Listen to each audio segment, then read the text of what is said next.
Insulto sa lahi ng mga Pilipino. Itong binigyang diin ng Movie and Television Review and Classification Board o MTRCB kasunod ng anilay racist defection ng China na kumakalat ngayon online.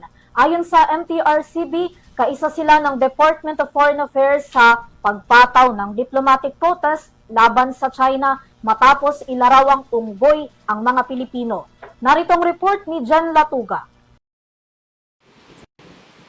Sa kasalukuyan, tuloy ang palitan ng opinyon ng dalawang panig hinggil sa issue sa West Philippine Sea. Mariing kinondena ni Movie and Television Review and Classification Board o MTRCB Chair and Chief Executive Officer Lala Soto ang kontrobersyal na AI-generated videos kung saan inilarawan ng China Daily ang mga Pilipino bilang isang unggoy.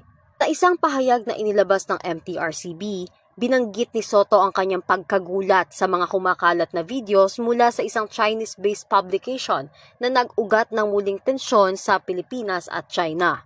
Sa naturang video, ipinakita ang isang unggoy na nakasuot ng barong at salakot habang binobomba ng tubig ng mga Chino. Sinabi ni Soto na kaisa siya ng mamamayang Pilipino sa pagtutol sa itinuturing na insulto sa lahi at buong puso nitong sinusuportahan ang Department of Foreign Affairs o DFA sa pagpuna sa naturang derogatory portrayal.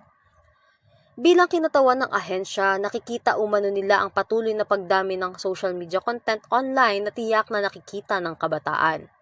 Kung kaya naman, isinusulong ng MTRCB ang pakikipag-ugnayan sa mga ahensya ng pamahalaan at maging sa mga content creators na itaguyod ang responsableng pagsasapubliko ng mga content.